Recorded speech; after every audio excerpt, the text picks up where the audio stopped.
우리 하나님의 말씀 보겠습니다. 레위기 11장 우리 45절입니다. 레위기 11장 45절.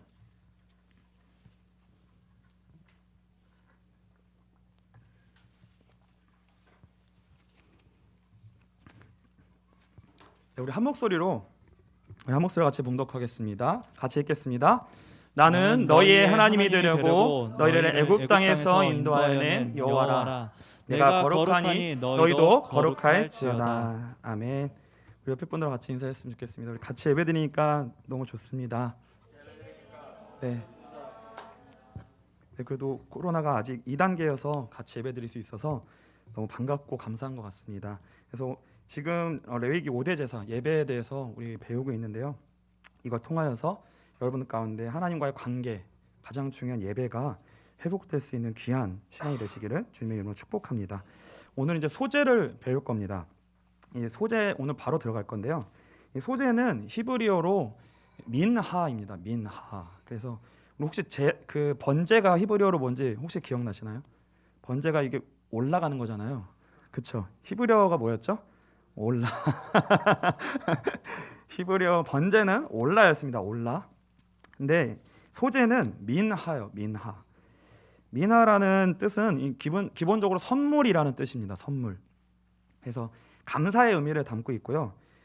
또 그리고 이 고대 근동에는요, 그 나라와 나라끼리 종주권 조약을 맺었습니다. 강한 나라가 약한 나라를 침공한 다음에 내가 너희를 하인의 나라로 삼는 거예요. 그래서 하인의 나라로 삼으면 이 그러니까 주인의 나라와 하인의 나라가 종주권 언약을 맺는 거예요. 그러면 이 하인된 나라가 그 주인된 나라에게 공물을 바치거든요. 우리를 지켜주셔서 감사합니다. 보호해주셔서 감사합니다. 이런 공물의 의미도 있습니다. 그래서 일반적으로 선물, 감사에 대한 의미를 담고 있는 게 소제의 의미입니다. 이 소제는요, 곡식으로 드리는 제사예요. 그래서 5대 제사 중에 유일하게 피 없이 드리는 제사입니다. 피 없이 드리는 유일한 제사예요. 근데 이제 이 피 없이 드리는 이 제사가 오늘 소제만 배우게 되면 여기에는 죄사함에 관한 내용이 없어요. 그런데 이제 나중에 배울 속죄제를 배우게 될 건데, 네 번째 우리 번제, 소제, 화목제, 속죄제, 속건제. 그래서 속죄제를 배우게 되는데요. 그 속죄제는 죄를 사함을 받기 위해 드리는 중요한 제사인데, 그때 하나님이 어떠한 방법을 주셨냐면요, 피 없이도 곡식으로 드려도 죄 사함을 받을 수 있는 길을 열어주셨어요. 그래서 이 부분은 나중에 배울 건데요. 일단 오늘은 죄사함과 상관이 없이 감사함으로 드려지는 소제에 대해서 오늘 배우도록 할 겁니다. 그래서 오늘 한번 본문을 같이 읽어보면서 한번 다뤄보도록 하겠습니다. 우리 레위기 2장 1절부터 보시면요. 네, 1절부터 같이 읽어보겠습니다. 같이 읽겠습니다.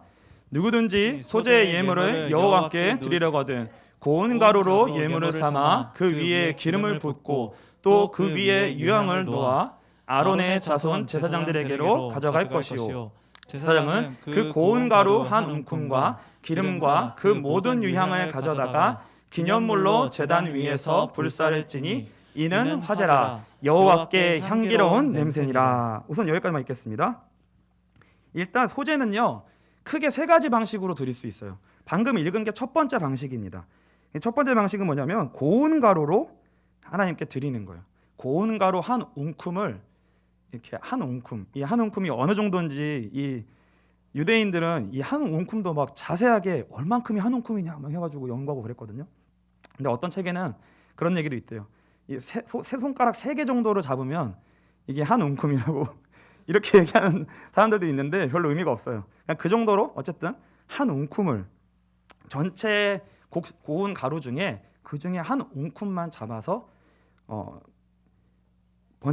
소제로 그 번제를 바치고 난 그 불에 그대로 바칩니다. 태워요.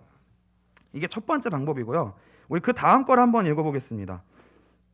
우리 3절부터 한번 3절. 네, 4절부터 읽을까요? 네, 4절부터 한번 같이 읽겠습니다. 내가 화덕에 구운 것으로 소제의 예물을 드리려거든 고운 가루에 기름을 섞어 만든 무교병이나 기름을 바른 무교전병을 드릴 것이요, 철판에 붙인 것으로 소제의 예물을 드리려거든 고운 가루에 누룩을 넣지 말고 기름을 넣어 조각으로 나누고 그 위에 기름을 부을지니 이는 소제니라. 그래서 첫 번째는 고운 가루로 곡식으로 그 고운 가루를 하나님께 드리는 소제가 있고요. 두 번째 방법은 뭐냐면 요리를 해서 그 곡식으로 요리를 해서 하나님께 바칠 수 있게 됐어요. 근데 그 요리의 방식이 방금 읽은 거는 화덕에 구워서 전병으로 이렇게 밀어서 하나님께 드리는 방식이 있었고요. 그 밑에 보시면 철판이라고 나와요. 철판. 그래서 화덕에 구워서, 지금으로 말하면 오븐, 화덕에 구워서 드리는 것과 그 다음에 철판 볶음밥 아시죠? 철판에다 굽는 거, 그 다음에 냄비, 뭐 지금으로 얘기하면 솥, 이게 더 날 수도 있는데, 그래서 거기에다가 음식을 해서 하나님께 드릴 수 있는 방법이 있었습니다. 그리고 마지막은 뒤쪽에 좀 나오는데요. 첫 이삭. 우리가 이제 그 농사를 지으면 첫 이삭이 나오잖아요. 그 첫 이삭을 하나님께 드리는 이 세 가지 방식의 소제를 하나님이 이렇게 명령을 해주셨어요. 그래서 오늘 배울 것은 뭐냐면요. 여러분 이제 특징을 좀 잡고 가셔야 됩니다. 이 세 가지 소제의 방식이 있었고요. 그다음에 중요한 것이 있는데 그게 뭐냐면 이 소제를 드릴 때 절대 넣어서는 안 되는 것이 두 가지가 있었고요. 그 다음에 반드시 넣어야 하는 것 세 가지가 있습니다. 그게 오늘 이 소제를 우리가 같이 배울 때 기억해야 될 중요한 내용이에요. 절대로 넣어서는 안 되는 것이 두 가지가 있는데 그건 뭐냐면 누룩과 꿀입니다. 누룩과 꿀은 넣지 말라라고 말씀하셨어요. 그리고 반드시 넣어야 하는 것은 뭐냐면 기름, 그 다음에 유향, 그리고 소금입니다. 이 세 가지가 아주 중요한 의미를 차지해요. 그래서 일단 이 소제에 대해서 대략적인 이 그림을 가지고요. 오늘 소제를 살펴보도록 하겠습니다. 소제는 단독적으로 드릴 수 있었어요. 원래는. 왜 그러냐면 순서를 딱 보시면 돼요. 번제, 소제, 화목제, 속제제, 속건제. 이 순서대로 돼 있는 게 왜 이렇게 순서대로 돼 있냐면 위에 번제, 소제, 화목제는 단독으로 얼마든지 자유롭게 하나님 앞에 나아가 드릴 수 있는 자원제에 속해요. 그러니까 세 개가 한 묶음입니다. 그러니까 세 개가 한 묶음이고요. 어쨌든 소제는 단독으로 드릴 수 있었어요. 근데 단독으로 드려지는 것보다 다른 제사와 같이 드려지는 것이 정석입니다. 그래서 이 소제는 다른 제사와 함께 드려졌어요. 근데 오늘 우리가 봐야 될 거는 뭐냐면요. 이 소제는 주로 번제와 함께 드려집니다. 그래서 우리가 지난번에 배운 그 번제와 소제를 따로 놓으시면 안 되고요. 반드시 이 두 개를 연결해서 기억하셔야 돼요. 그래서 이 소제는 제가 아까 말씀드렸는데 번제를 다 태워 드리고 난 그 불 위에 이 고운 가루를 한 움큼을 거기다 태우는 거예요. 그러니까 같이 드리는 거예요. 같이 드리는 소제로서 오늘 배우도록 할 겁니다. 그래서 민수기 28장 우리 3절을 한번 같이 읽어보겠습니다. 민수기 28장 3절입니다. 우리 같이 한번 읽겠습니다. 또 그들에게 이르라 너희가 여호와께 드리려 하자는 이러하니 1년 되고 흠없는 수량을 매일 2마리씩 3번제로 드리되 계속 해주세요.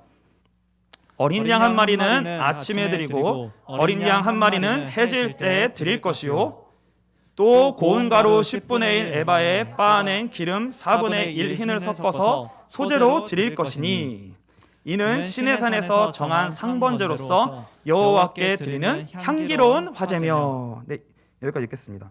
그래서 매일 아침과 저녁에 공식적으로 드려야 되는 예배가 있었는데 그때 번제가 드려집니다. 근데 그 번제가 드려질 때 반드시 소제가 같이 드려졌어요.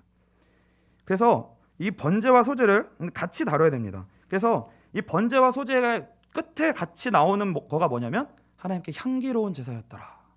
하나님께 기쁨이 되고 그 연기가 하나님께 올라가는, 하나님께 드려진 바 되는, 그게 공통된 특징을 갖고 있어요. 그리고 이제 보셔야 될 게 뭐냐면 우리 2장 1절에 레위기 2장 1절 한번 다시 보시면요.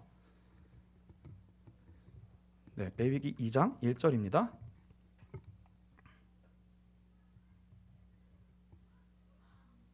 네, 1절 말고 2절인가요? 기념물이라고 나오는 네, 2절입니다. 2절. 우리 2절 한번 다시 한번 읽겠습니다. 아론의 자손 제사장들에게로 가져갈 것이요 제사장은 그 고운 가루 한 움큼과 기름과 그 모든 유향을 가져다가 기념물로 제단 위에서 불사랬지니 이는 화제라 여호와께 향기로운 냄새니라. 그래서 뭐냐면 기념물로 드린다라는 말씀이 있습니다. 이 기념물이라는 거는 어떤 의미냐면요, 말씀드렸듯이 한 움큼은 그 한 움큼은 전체를 의미해요. 한 움큼은 작게 드린다고 해서 그 작은 게 아니라 나머지 전체를 드린다는 의미예요. 그래서 이렇게 드려졌을 때에 이 소재는요, 드리고 그 전체를 드린 바 된 거예요. 한 움큼으로. 그리고 하나님께 드린 바 됐기 때문에 그 나머지의 곡식은 제사장의 것으로 드려집니다. 아주 거룩한 하나님께 속한 것으로서 제사장에게만 그것이 양식으로 가게 돼요. 그래서 이 부분은 이제 다 배우고 마지막 결론 부분에 조금 다루도록 하겠습니다. 그래서 오늘 우리가 기억해야 될 것은 뭐냐면요, 소재는 반드시 번제와 같이 드려진다는 거예요. 그래서 우리가 2주에 걸쳐서 번제를 살펴봤습니다. 여러분들이 번제를 배우셨는데 아마 기억이 안 나실 수도 있어요. 그래서 제가 잠깐 번제에 대해서 잠깐 다뤄드릴게요. 번제의 가장 중요한 기능은 여러분들이 기억하셔야 될 게 뭐냐면요, 바로 이겁니다. 흠없는 짐승이 우리의 죄를 대신하여 죽는다는 거예요. 아주 그게 가장 중요합니다. 대속의 죽음을 당한다는 거예요. 이거는 우리를 대신하여 대신에 대속의 죽음을 당하신 예수 그리스도의 십자가를 의미합니다. 예수 그리스도의 십자가, 그 하나님의 은혜를 상징해요. 그래서 하나님이 죄에 대한 심판과 분노를, 우리에게 쏟으셔야 될 죄의 심판과 분노를 예수 그리스도에게 다 쏟아내시는 거예요. 우리에게 향할 진노와 분노를 예수님께 다 쏟아내시는 거예요.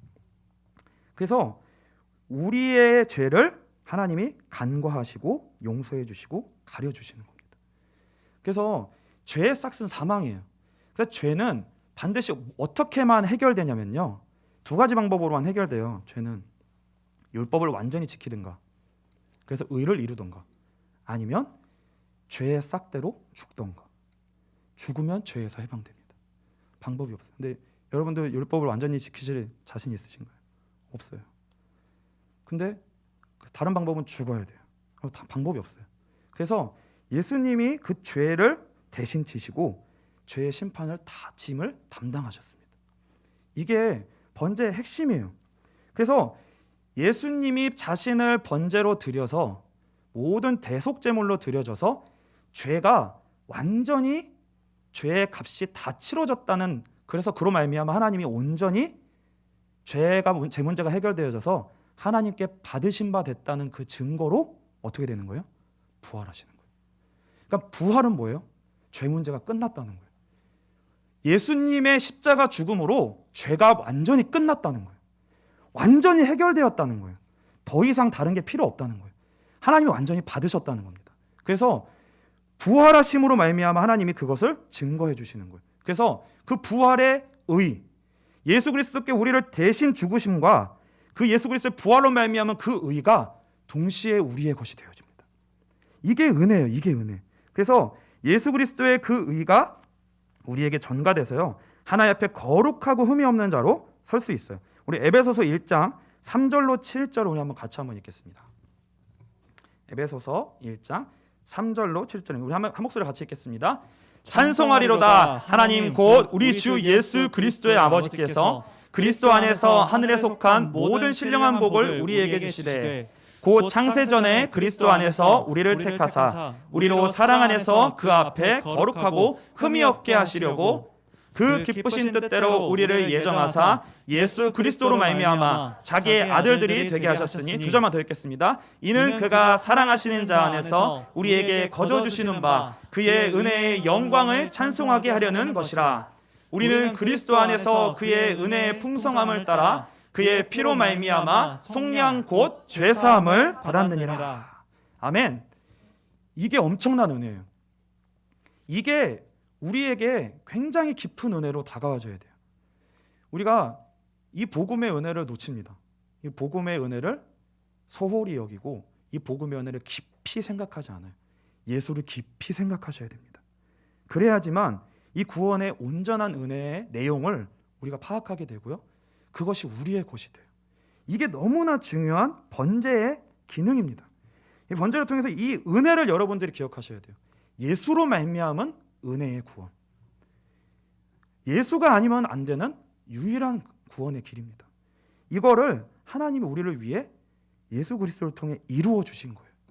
이게 은혜예요. 그래서 이 복음의 은혜가 이 번제로 말미암아 하나님께 온전히 올려짐으로 이 복음의 은혜를 덧입는 것. 이 번제 예배가 온전히 드려져서 이 복음의 은혜를 덧입음으로 하나님과 온전한 관계가 회복되어졌을 때 따라오는 게 바로 뭐냐면 감사와 찬송입니다. 그러니까 이게 진짜 우리에게 다가와야지만 감사가 터지고 찬송이 터져요. 그 전에는 안 터져요. 절대로 안 터집니다. 그러니까 여러분이 다른 것을 붙잡아야 되는 게 아니라요, 예수 그리스도의 이 복음의 은혜가 무엇인지를 하나님께 구하셔야 되고요, 이 은혜를 얻기를 사모하셔야 돼요. 그래야지만 감사와 찬송이 터집니다. 그때 따라오는 게 뭐예요? 소제예요. 소제. 그 은혜로 말미암아 하나님께 감사함으로 올려드리는 것, 그게 소제입니다.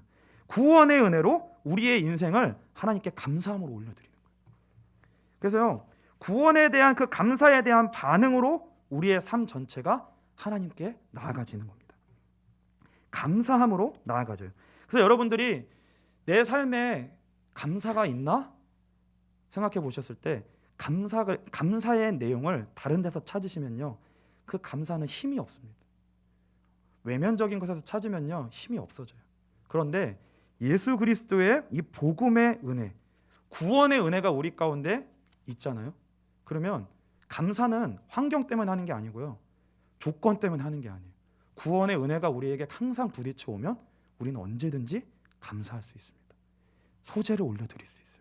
그러니까 우리가 기억해야 되는 게 뭐냐면요, 이 하나님의 구원의 은혜와 감사는 절대 뗄래야 뗄 수 없는, 같이 가는, 하나님 앞에 같이 가는 은혜라는 겁니다. 그래서 저는 여러분들이 이 예배를 통하여서요, 이 균형이 회복되었으면은 균형이 회복되기를 소원합니다. 우리가요, 이 복음의 은혜를 자꾸 놓쳐버려요. 그리고요, 복음의 은혜가 쉽게 우리 안에 회복되지 않습니다. 쉽게 회복되지 않아요. 그래서 우리의 삶은요, 쉽게 하나님 앞에 감사가 나오질 않아요. 그래서 이 특별히 소제를 배우시면서요, 진짜 여러분 가운데 구원의 은혜가 정말 다시금 회복되시길 축복하고요, 그로 말미암아 진짜 감사가 회복되어지는 그 은혜가 우리 가운데 있게 되시기를 축복합니다. 교회를 오래 다닐수록요, 사실 메말라 갈 수 있습니다. 그리고 신앙이 굉장히 아주 시니컬해질 수 있어요. 왜냐하면 오래 다녔기 때문에 들어볼 말씀 다 들어봤고, 십자가 예수 그리스도의 얘기 다 들어봤고, 뭐 해볼 거 다 해봤고, 뭐 봉사할 거 다 해봤고, 뭐 이렇게 돼요. 근데 뭐가요? 내 삶에 감사가 없는 거예요. 내가 이렇게 했는데 나는 감사가 없다. 하나님이 나는 이렇게 했는데 나의 인생에 하나님이 나에게 주신 것이 뭐냐, 이렇게 되거든요. 이게 뭘 잃어버린 거냐면요, 복음의 은혜를 잃어버린 거예요. 복음의 은혜를 잃어버린 겁니다. 그래서요, 삐딱하고 상처받아서 하나님의 말씀을 내가 안다고 생각하고, 그거 다 들어봤다고 생각하고, 다 해봤다고 생각하고, 교회를 다니면서도 그 하나님의 말씀을 제대로 받아들이지 못하는 일이요, 허다해요. 그래서 이제 진짜 이 복음의 은혜가 여러분들 가운데 다시금 회복되시기를 진짜 주님의 이름으로 축복합니다. 복음은 다른 것이 아니라요, 우리가 한 일이 아니라 하나님이 우리를 위해 하신 일이에요. 하나님이 우리를 위해 하신 일입니다. 그래서 은혜예요. 그래서 주어진 것이 구원입니다. 이 구원이요, 한 번 은혜 받고 구원 받았다고 해서 그 다음부터 구원 받았으니까 내가 열심히 산다, 이제 구원 받았으니까 하나님을 위해 산다, 다 아니에요. 구원 받았으니까 이제 그 구원의 은혜가 무엇인지를 더 알아가야 된다. 이게 정답이에요. 내가 그 은혜를 더 누려야 되겠구나. 그게 정답이에요. 내가 하나님이 나를 위해 이루어놓으신 그 구원의 그 은혜 위에 내가 더 서야 되겠구나. 그걸로 방향을 가는 게 그게 정답입니다. 그래서요, 여러분들에게 진짜 예배가 짐이 되지 않게 되시기를 축복합니다. 이걸 놓치게 되면 예배가 짐이 될 수 있습니다. 여러분의 신앙생활이 짐이 될 수 있어요. 여러분의 헌신과 봉사가 여러 가지 교회의 상황들이 여러분의 삶의 무게와 더불어 신앙생활까지 짐이 될 수 있어요. 언제 짐이 되냐? 여러분의 삶을 구원의 은혜 위에 세우지 않았을 때, 복음을 여러분이 놓쳤을 때, 그때는 반드시 짐이 됩니다. 그래서 절대로 이 강단을 위해 기도해 주셨던 건 뭐냐? 한 가지 강단에 복음의 은혜가 흐를 수 있도록 여러분이 기도해 주셔야 됩니다. 다른 거 없어요. 강단을 통해 자꾸 복음이 선포되어지면, 그러니까 내가 한 일이 아니라 하나님이 우리를 위해 이루어 놓으신 일이 뭐냐, 그 하나님의 역사와 은혜가 자꾸 선포되어져야 돼요. 그래야 저와 여러분 가운데 은혜가 회복됩니다. 다른 게 없어요. 다른 게 없어요. 사실 강단에서는요, 하나님의 말씀이 가감없이 선포되어져야 됩니다. 가감없이 선포되어야 돼요. 근데요, 그 어떤 말씀이 선포되기 이전에 이미 우리 교회와 우리 교회 안에 어떤 것이 이미 뿌리를 내리고 있어야 되냐면요, 하나님이 우리를 위해 주신 그 은혜가 이미 풍성하게 저변에 깔려 있어야 돼요. 그러니까요, 우리가 뭘 하고 뭐 순종하고 이거 이전에요, 이 교회에 여러분들 가운데 은혜가 이미 99% 100% 이상 보이지 않는 배경 속에 깊이 이 안에 복음이 깔려져 있어야 돼요. 그러니까 보이지 않는 것을 깔아가는 작업을 해야 됩니다. 지금 여기서부터 그 작업이 시작돼야 돼요. 강단에서부터 하나님이 우리를 위해 하신 일이 무엇인지 이 복음의 은혜가 자꾸 깔려져 가야 되고요, 여러분 안에, 여러분 인생 가운데 보이는 것이 아니라 보이지 아니하는 그 복음의 은혜가 자꾸 깔려져 가야 됩니다. 그 은혜가 깔려져 가잖아요. 그러면요, 여러분들 이 예배 가운데 나만 오셔도요, 찬송만 해도 그냥 눈물이 터지고요, 그냥 예배가 되게 돼 있어요. 그걸 깔아가셔야 돼요. 그걸 깔아가셔야 돼요. 그 일을 위해서 진짜 기도해 주시기를 축복합니다. 이 복음이, 예수 그리스도의 복음이 강단에서 선포되어져야 됩니다. 이 일에 힘써야 돼요. 이것을 우리가 잃어버리게 되면은요, 우리는 세상에서 제일 불쌍한 사람이 돼요. 왜냐면요, 은혜 없이 여러분들은 십자가를 지셔야 됩니다. 얼마나 힘들어요. 은혜 없이 십자가를 져야 돼요. 그거는요, 그냥 사는 게 낫지. 은혜 없이 왜 십자가를 지세요? 더 힘든 거예요. 너무 힘든 거예요. 그러면. 그래서요, 여러분들이 다른 거는 양보해야 되지만 이거는 양보하시면 안 됩니다. 내 은혜 받는 데는 양보하지 마세요. 나는 반드시 구원의 은혜를 회복해야 되겠다. 양보하시면 안 됩니다. 이거를 신청 받잖아요. 빨리빨리 신청해서 이거 받으세요. 진짜 들으시고 뭐 한다고 하면 들으시고 기도하시면서 하나님 복음의 은혜가 회복될 수 있도록 이 강단 위에 기도하시고 그 은혜를 위해 간구하시는 분들이 예배에 오셔야 돼요.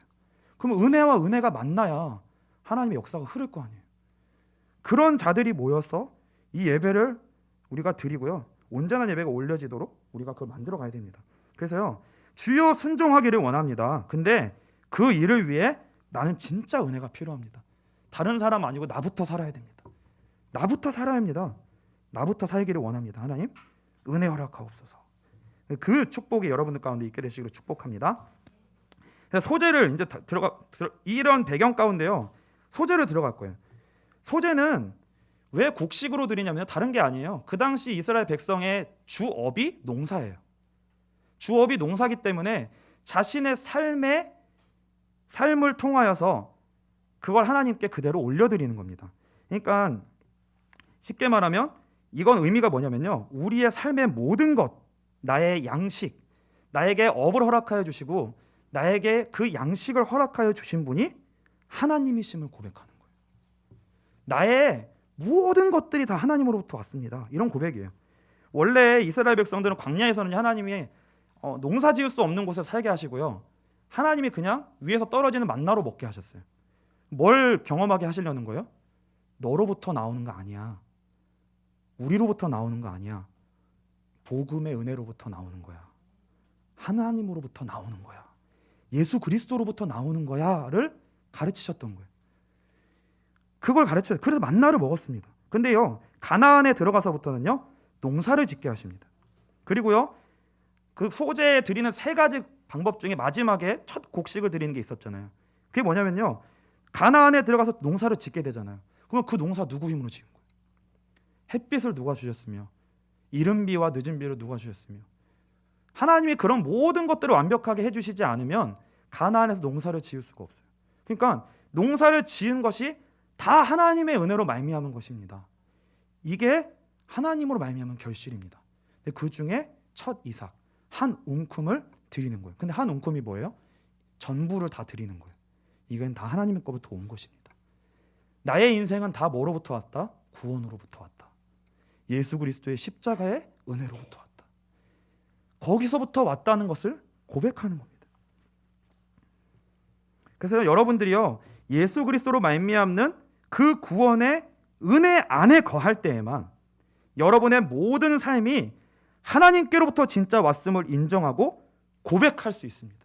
여러분이 그리스도의 은혜 위에 서 있지 아니한다면 그 고백을 할 수 없어요. 그 고백이 나오지를 않습니다. 여러분의 하나님이 공기를 주시고 생명을 주시고 건강을 지켜주시고 나에게 힘을 주시고 나에게 지혜를 주시고 나의 모든 걸 다 주셨잖아요. 그럼에도 불구하고 그것이 내가 그리스도 예수 안으로 말미암는 그 구원의 은혜 가운데 내가 있지 아니하면 그것이 하나님께로부터 온 것이라고 인정이 안 되는 거예요. 여러분이 여러분의 힘으로 한 것이지 여러분에게 가진 것으로 한 것이지 내가 열심히 해서 내 방법과 열심히 수고하고 땀 흘려서 내가 지금 이 결실을 맺은 것이지 어떻게 이것을 하나님 주신 것이라고 내가 감사할 수 있겠어? 라고 하는 말이 우리 안에 나오는 거예요. 우리는 예배가 드려질 수가 없는 거예요. 그래서 우리에게 주신 이 자연과 모든 조건들 이게 다 하나님께로부터 말미암은 일반 은총이거든요. 이거를 감사할 수 있는 능력이 없는 거예요. 우리는요 감사를 할 수 없어요. 우리 스스로의 힘으로는 감사할 수 없습니다. 그래서 구원의 은혜가 여러분들 가운데 무조건 저변에 깔려야 돼요. 그럼 무슨 일을 하셔야 되냐면요, 무엇보다도 이 구원의 은혜가 나에게서 떨어지지 않는 것에 여러분이 무조건 힘쓰셔야 됩니다. 다른 것에 힘쓰시는 게 아니에요. 여러분에게서 구원의 감격이 사라지지 않도록, 하나님의 감사하는 그 감격이 나에게 사라지지 않도록 눈물로 기도하셔야 됩니다. 그래야 감사하게 돼요. 그래서 내가 열심히 일한 것처럼 보이지만 모든 것이 전적인 하나님의 은혜입니다. 그럼 우리는 지금 뭐예요? 각각 여러 가지 직업을 가지고 있지만 그 모든 것들을 통하여서 하나로 그게 결합되죠. 지금은 그건 뭐냐면 돈이에요. 세상 사람들은 그 돈을 가지고 하나님을 삼고 자기의 힘을 삼고 자기가 하나님 되는 것에 사용합니다. 그런데 우리는 이 돈으로 뭘 기억하는 거예요? 이 모든 것이 하나님께로부터 왔습니다. 예수 그리스도로부터 나는 이것을 온 것임을 확신합니다. 그래서 내가 전체 하나님이 나에게 주신 것 속에 일부를 감사 헌금으로 하나님께 드리는 거예요.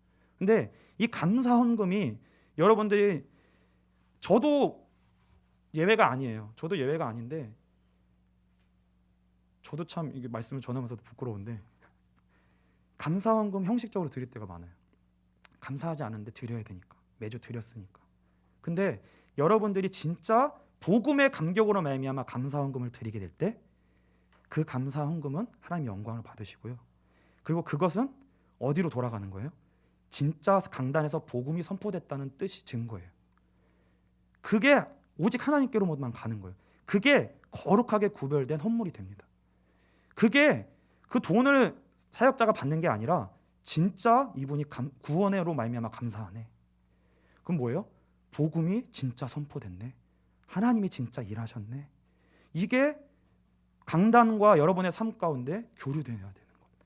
그게 우리 교회에 회복되어야 되는 은혜입니다.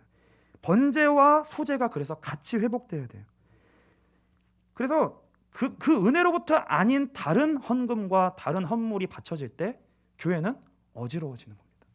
어지러워져요. 그래서 여러분들이 내는 데 힘쓰셔야 되는 건 맞지만 그것 이전에 여러분이 은혜를 사모하시기를 주님의 이름으로 축복합니다. 그래서요, 살펴봐야 할 게 뭐냐면요, 소재에서 넣어서는 안 되는 것 두 가지입니다. 뭐였죠? 네, 누룩과 꿀이에요. 누룩과 꿀입니다. 누룩은 발효를 시키는 거죠. 누룩과 꿀이 다 뭐냐면요, 그 원래 상태에서 변질시키고 부패시키는 역할을 해요. 그러니까 우리의 소재 가운데 뭐가 끼게 하지 말라는 거예요. 누룩과 꿀이 들어가지 않게 해서 어떻게 하라는 거예요? 변질되지 않게 해라. 감사의 소재 가운데에 예수 그리스도가 아닌 다른 것이 들어가서 다른 것이 올려지지 않도록 하라는 거예요. 다른 게 끼지 않도록 하라는 거예요. 우리의 삶은요, 반드시 예수 그리스도의 구원의 은혜 위에 감사함으로 연결되어져야 됩니다. 다른 게 끼면 안 돼요. 다른 것이 끼어지면 하나님과의 관계가 틀어지는 거예요. 여러분들 가운데 이 하나님과 관계가 연결되어져 있는가, 이 연결시키는 작업을 여러분들이 하셔야 돼요. 그게 예배예요. 그게 번제와 소제입니다. 근데 그 사이에 뭐가 들어가는 거예요? 누룩이 들어가는 거예요. 누룩이 들어가면 변질과 부패가 일어납니다. 이 마태복음 16장 5절을 우리 한번 5절부터 쭉 한번 같이 한번 한 목소리 읽어보겠습니다. 같이 읽겠습니다. 제자들이 건너편으로 갈새 떡 가져가기를 잊었더니 예수께서 이르시되 삼가 바리새인과 사두개인들의 누룩을 주의하라 하시니 제자들이 서로 논의하여 이르되 우리가 떡을 가져오지 아니하였도다 하거늘 예수께서 아시고 이르시되 믿음이 작은 자들아 어찌 떡이 없으므로 서로 논의하느냐 아직도 깨닫지 못하느냐 떡 5개로 5,000명을 먹이고 주은 것이 몇 바구니며 떡 7개로 4,000명을 먹이고 주은 것이 몇 광줄이었는지를 기억하지 못하느냐 어찌 내 말한 것이 떡의 관함이 아닌 줄을 깨닫지 못하느냐 오직 바리새인과 사두개인들의 누룩을 주의하라 하시니. 십자가의 은혜 위에 우리가 감사할 수 있도록 하는 이 균형을 깨트리는 것, 이게 누룩입니다.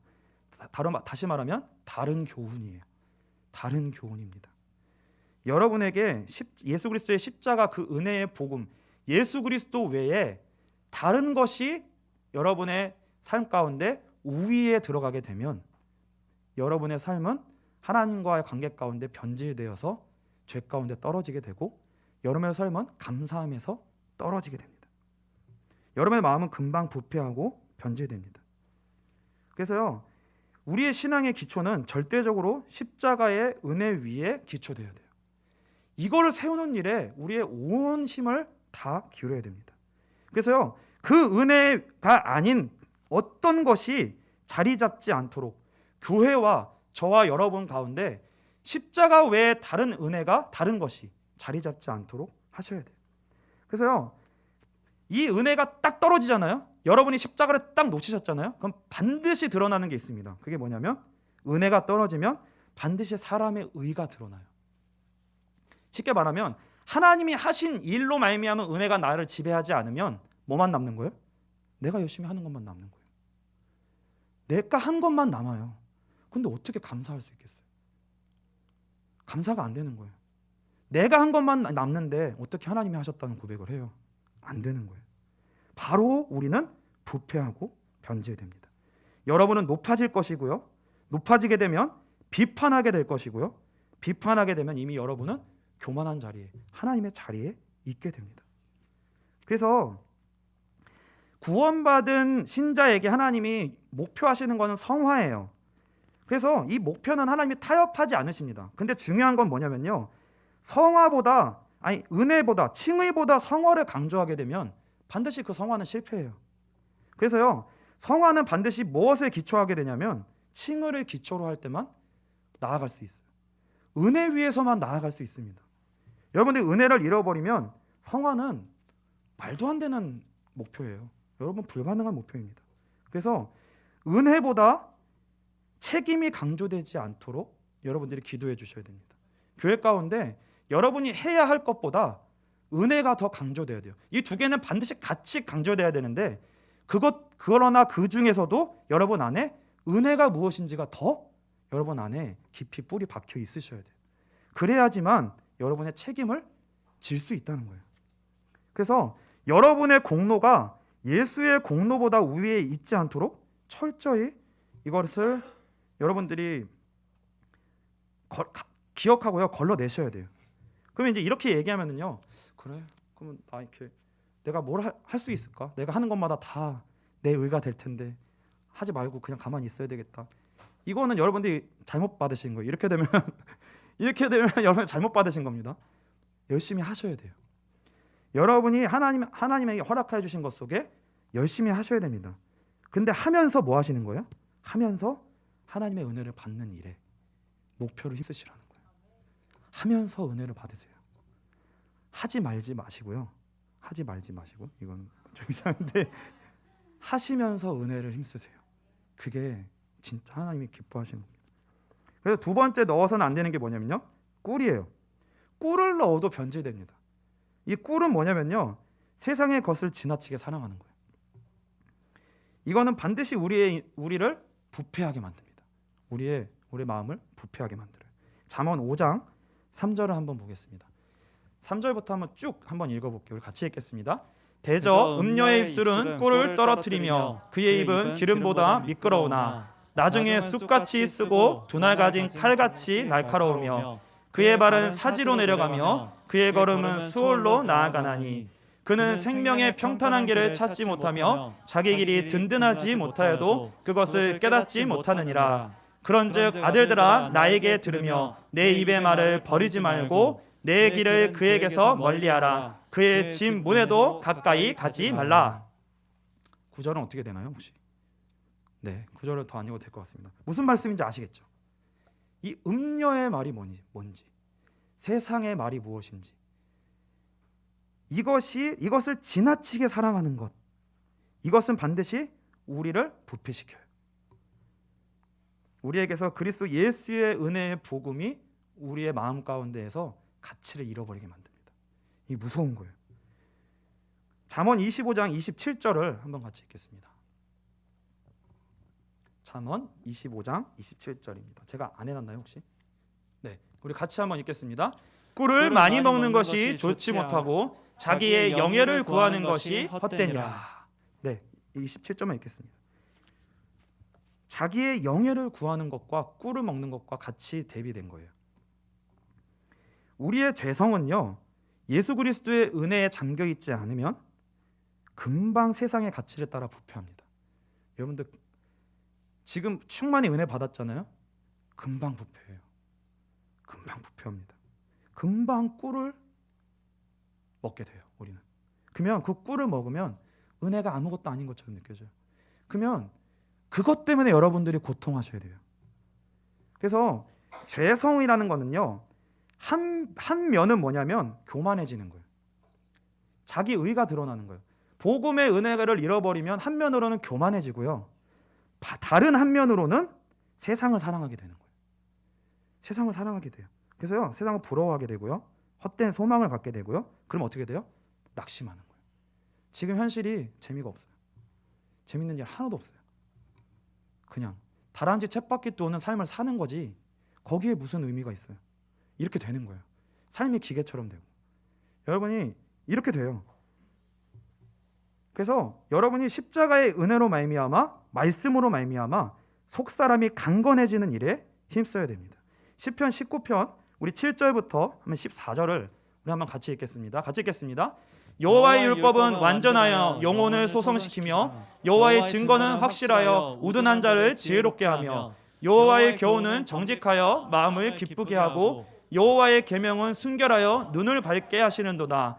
여호와를 경외하는 도는 정결하여 영원까지 이르고 여호와의 법도 진실하여 다 의로우니 금 곧 많은 순금보다 더 사모할 것이며 꿀과 송이꿀보다 더 달도다.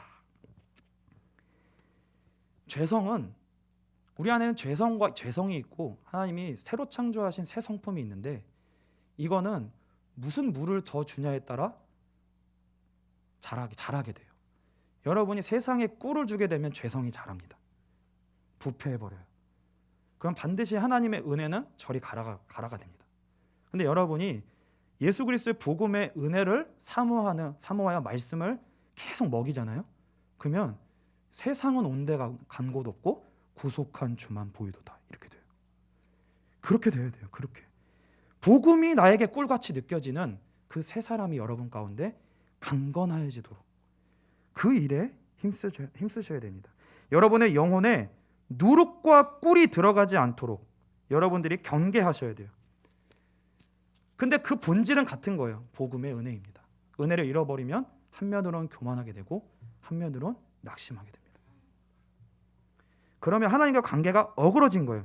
여러분이 내가 이걸 빨리 눈치채야 되는 거예요. 내가 어디서 내가 교만해졌나? 어디서 은혜를 잃어버렸나? 아니면 내가 낙심하고 있네? 어디서 은혜를 잃어버렸나? 하나님과 관계를 회복해야 되겠네. 복음의 은혜를 사모해야 되겠네. 이렇게 돌아오시면 되는 거예요. 이게 부패 안 하는 게 일이 아니고 부패를 해요. 우리는 돌아오시는 걸 잘 하시면 돼요. 그래서 여러분들이 이 은혜를 이미 받으셔 왔다면요, 여러분 그냥 아세요. 여러분이 은혜를 딱 놓치잖아요. 그냥 여러분 영혼 시들어 버려요. 그냥 바로 메말라 버립니다. 근데 메마른 상태 속에서도 오래 사시는 분들이 계세요. 그러지 마시고요. 돌아오세요. 빨리 돌아오세요. 늦게 돌아오면 아파요. 너무 아파요. 하나님 내 삶 속의 환경에 하나님과 해결되지 않는 거 많잖아요. 거기서 해결하려고 하면 안 돼요. 복음의 은혜로 일단 돌아오셔야 됩니다. 그 다음에 하나님과 관계하시면 돼요. 안 돌아오시고 관계하려고 하면요, 죽는 거예요. 무조건 하나님은 선하세요. 무조건 하나님은 우리에게 예수 그리스도로 관계하십니다. 거기서 내가 다 줬다라고 얘기하세요. 그럼 우리는 그 앞에 일단 돌아와야 돼요. 다른 거 가지고 왜 이거 이렇게 하잖아요. 그 얘기 계속 하는데 저는 죽어가요. 여러분 계속 죽어갑니다. 그래서 돌아오시면 됩니다. 그래서 번제는요, 여러분 그 죄성의 핵심부, 예수 그리스도의 복음을 주인으로 삼지 않으려고 하는 그 핵심부, 심장, 여기 미간, 동맥을 끊어내는 거예요. 번제는 어디에 처하든지 내가 예수 앞에 쓰는 겁니다. 좌로나 우로나 치우치지 아니요. 이게 번제고요. 십자가 앞에 서는 거예요.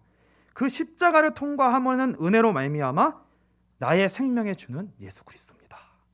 이 고백이 여러분의 마음 중심 속에 거하시도록 하는 예배를 드리셔야 돼요. 그 예배가 회복되면 감사가 회복되게 돼 있습니다. 반드시 회복되게 돼 있어요. 그래서 여러분에게 혹시 가진 게 많으시거나 능력이 많거나 지식이 많거나 이런 업적이 많으시다면요, 여러분은 낮추시는 예배를 드리시면 돼요. 여러분의 의를 빼는 예배를 하시면 됩니다. 그리고 반대로 여러분이 연약하고 세상의 기준과 여러 가지 어려움으로 말미암아 마음이 상하시고 힘이 빠지신다면 여러분은 무슨 일을 하셔야 되냐면 그 연약과 없음과 낮아짐이 하나님을 불신하는 것으로 이어지지 않도록, 예수 그리스도의 십자가까지 집어치우는 대로 가지 않도록 예배를 드리시면 돼요. 그 예배를 드리셔야 돼요. 그래서 하나님은 진짜 공평하십니다. 여러분이 진짜 가난하고 너무나 낮은 자리에 있고 계속 실패하는 것처럼 보이는 자리에 있으시다고 하더라도요, 여러분이 그 자리에서 복음의 우물을 깊이 파시잖아요. 그만큼 복음의 우물을 파시잖아요. 하나님 다 갚아주십니다. 다른 사람과 비교되지 않을 만큼의 복음의 우물을 하나님이 은혜로 주세요. 복음으로 갚아주시는 거예요. 다른 걸로 갚아주시지 않으시고요, 복음으로 갚아주세요. 반드시 갚아주십니다. 여기에다가 소망을 두셔야 돼요. 하나님은 반드시 이걸로 갚아주세요. 복음을 모르고 성공한 사람과 비교할 수 없는 행복이 있도록 복음으로 행복하게 해주십니다. 그만큼 여러분에게 문제가 많으시다면요, 나에게 복음의 우물을 팔 어마어마한 노다지가 하나님을 나에게 주셨구나, 이것만큼 내가 파야 되겠구나, 그 파면 나오겠구나, 우물물아 솟아나라. 파야 돼요. 그러니까 안 나온다고 실망하지 마시고요, 계속 복음을 붙잡으시는 대로 가셔야 돼요. 반드시 나옵니다. 반드시 나와요. 그래서 우리 누가복음 21장 1절부터 4절 한번 읽어보겠습니다. 같이 읽겠습니다. 예수께서 눈을 들어 부자들이 헌금함에 헌금 넣는 것을 보시고 또 가난한 과부가 2렙돈 넣는 것을 보시고 이르시되 내가 참으로 너희에게 말하노니 이 가난한 과부가 다른 모든 사람보다 많이 넣었도다. 저들은 그 풍족한 중에서 헌금을 넣었거니와 이 과부는 그 가난한 중에서 자기가 가지고 있는 생활비 전부를 넣었느니라 하시니라. 없는 것 속에서 여러분이 복음을 택하시는 그 은혜 가운데 믿음으로 여러분의 것을 하나님 앞에 드리세요. 그건 반드시 뭐랑 연결되는 거냐면 복음의 우물을 파는 것과 연결이 됩니다. 그러니까 모든 것을 복음과 연결시키셔야 돼요. 그 은혜를 얻는 것과 연결시키시면 됩니다. 그래서 그게 어떻게 우리에게 가능한가? 이제 결론적으로 이 소재 가운데 반드시 넣어야 하는 3가지, 이걸 살펴보시면서 우리 결론을 맺도록 하겠습니다. 반드시 3가지를 넣어야 되는데요, 그 첫 번째는 뭐냐면 기름입니다. 기름은 이제 올리브유를 의미하는데요, 간단하게 이제 맞춰야 되니까 간단하게 설명하자면 오직 성령으로만 가능하다는 거예요. 이게 어떻게만 가능하냐? 오직 성령으로만 가능하다는 거예요. 하나님을 사랑하는 마음, 복음의 은혜를 사모하는 마음, 예수 그리스도의 이 복음의 은혜에 접붙임되는 그 은혜는 그냥 안 돼요. 오직 성령으로 말미암습니다. 오직 성령으로만 가능해요. 우리 속에서는 절대로요, 예배 사모하는 마음 안 나와요. 여러분 파보세요. 여러분 마음 하루 종일 들여다보고 계세요. 거기서 뭐만 나오는지 아세요? 죽고 싶어만 나와요. 나는 왜 이러냐? 우리 집은 왜 이러냐? 우리 환경은 왜 이러냐? 다른 사람 한번 앉아 해보세요. 한번 생각해보세요. 여러분 마음을 한번 들여다보세요. 마음은 부패했기 때문에 사망밖에 나올 게 없어요. 하나님을 사랑하는 마음 절대 안 나와요. 그러니까 내가 아무것도 안 하면서 하나님 어떻게 좀 해주세요. 이거는요 답이 없어요. 답이 없어요. 하나님은 우리에게 성령을 이미 주셨어요. 복음을 이미 주셨어요. 믿음으로 나오셔야 됩니다. 믿음으로 나오셔야 돼요. 은혜를 구하셔야 돼요. 성령 안에서만 하나님을 향한 새로운 마음이 창조됩니다. 그 하나님 우리 가운데 거하고 계세요. 그래서 여러분이 예수 그리스도의 십자가의 은혜를 내가 붙잡아야 되겠다. 그게 이미 우리에게 주어졌구나. 그러니까 뭐야? 이 말씀은 내 안에서 나오는 게 아니라 예배 때 말씀으로 말미암아 외부에서 들려짐으로 말미암아서만 복음의 은혜가 여러분들에게 주어지는 거예요. 그러니까 혼자서 캐는 게 아니라 말씀을 듣는 자리에 나와야지만 여러분의 믿음이 생기게 돼 있어요. 그러니까 말씀을 듣는 일에 사모하시면 됩니다. 그래서요 예수 그리스도의 십자가의 방향을 딱 맞추시면은요 좌우에 휘둘리다가 그게 아니라 예수에다 방향 여러분이 딱 맞추잖아요. 그러면 은혜가 임하는 거예요. 성령을 그렇지 않으면요 성령이 소멸되고 근심하십니다. 그래서 이 방향을 온전히 맞추시게 되는 그 성령의 충만함 가운데 여러분이 이 은혜를 누리게 되시기를 축복합니다. 두 번째는 유향입니다. 이 유향은요 굉장히 비싼 향료예요. 그러니까 원래 소재는 속죄제 드릴 때 소재로 드리게 될 때 그거는 죄사함을 받는 하나님이 길을 열어주셨어요. 그거는 진짜 가난한 아무것도 드릴 수 없는 사람이 소재로 말미암아 죄사함 받을 수 있는 길을 열어주신 거예요. 그건 속죄제 때 배울 건데요. 그거 아닌 오늘 배우는 소재는요 싼 게 아니에요. 이 소재는 값비싼 겁니다. 값비싸요. 그래서 향기로운 냄새가 하나님께 올라가야 돼요. 그래서 이 소재만 연결되는 게 뭐냐면 이 유향으로 말미암아 향기로운 냄새가 올라감으로 기념물이다라고 얘기하는 것이 오직 소재에게만 하나님이 이렇게 얘기하세요. 이게 기념물이 된다. 이게 기념물이 된다는 말은 뭐냐면 하나님으로 말미암아 기억하게 만들다라는 뜻이에요. 향기가 올라갈 때 하나님이 기억을 하시는 거예요. 기억을 하시는 거예요. 우리의 예배 가운데 우리의 신앙 모든 고백 가운데 예수 그리스도가 들어가게 되면 하나님이 기억하시는 거예요. 그게 올라가야 돼요. 올라가야 돼요. 시편 20편 3절입니다.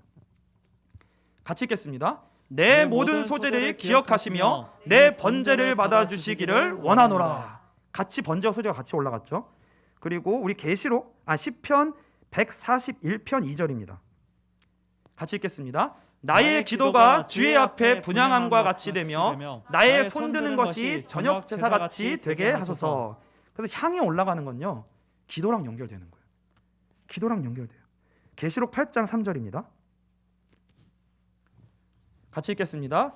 또 다른 천사가 와서 제단 곁에 서서 금 향로를 가지고 많은 양을 받았으니 이는 모든 성도의 기도와 합하여 보좌 앞 금 제단에 드리고자 함이라. 4절입니다. 네, 같이 읽겠습니다. 향연이 성도의 기도와 함께 천사의 손으로부터 하나님 앞으로 올라가는지라. 이게 하나님 앞으로 올라가는 거예요. 이게 기도랑 연결이 됩니다. 그래서요 기도는 말씀이 여러분에게 명확한 십자가로 향하는 방향을 제시할 때 여러분이 죄성 가운데 치우쳐 있다가 하나님께로 모아지는 거예요. 여러분의 생각과 마음을 모으는 거예요. 그게 기도예요. 그게 기도입니다. 말씀이 나의 마음과 하나 연합되어 예수 그리스도께 올라가는 것. 그게 기도예요. 그게요. 그렇게 되지 않으면요 이 기도가 하나님께 올라가지 않는다는 거예요. 기도가 올라가지 않습니다. 그 기도가 회복되는 은혜가 있게 되시기를 축복합니다. 마지막은 소금입니다. 소금. 누룩과 꿀은 변질과 부패를 상징해요. 소금은 뭐예요? 그걸 막는 거예요. 영원한 것을 의미합니다. 신선한 상태를 보존하고 유지하게 하는 거예요. 여러분의 마음이 예수 그리스도로 말미암는 은혜로 말미암아 항상 감사가 있게 하고 하나님을 향한 마음이. 그래서 우리가 낙심할 수 있어요. 상처받을 수 있습니다. 하나님 앞에 원망할 수 있습니다. 그런데 그게 나를 지배하지 않게 할 수는 있어요. 그 가운데서도 끝까지 나는 십자가의 은혜를 붙들고 하나님 편에 설 수 있습니다. 그게 여러분에게 필요한 거예요. 그걸 가능하게 하는 게 뭐예요? 그게 은혜로 지속하는 건데 그게 어떻게만 가능하냐? 소금으로 말미암는다는 거예요. 소금을 뭐라고 말씀하시냐면요, 소금을 언약이라고 표현합니다.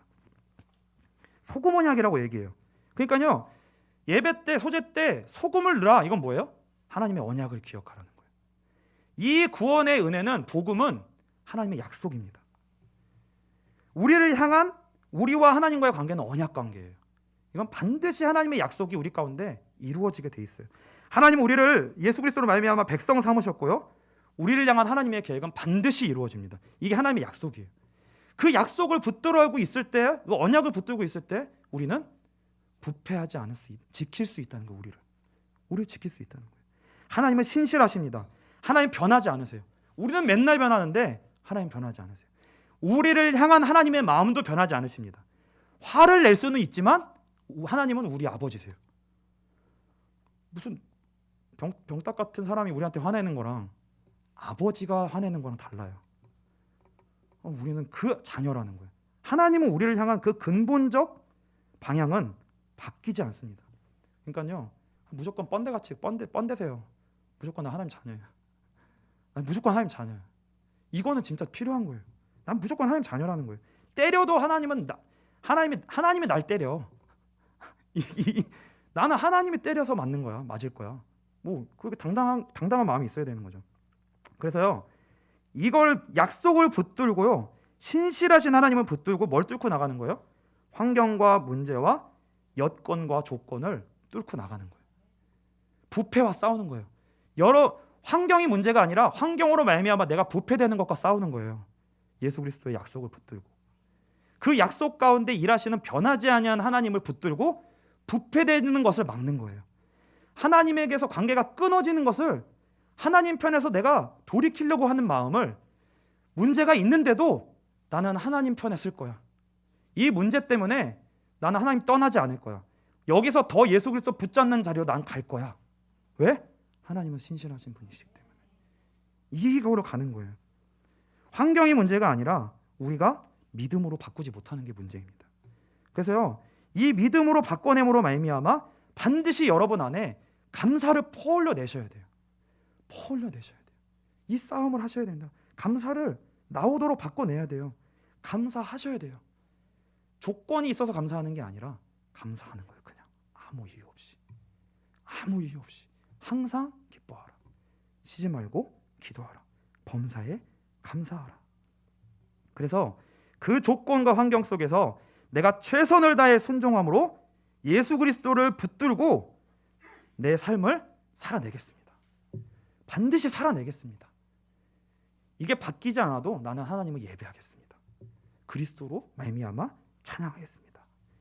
이게 소재입니다. 그래서 여러분들 가운데 이 은혜와 감사가 연결됨으로 말미암는 온전한 하나님과의 관계가 회복되시는 그 은혜가 있게 되시기를 우리 주님의 이름으로 축복합니다.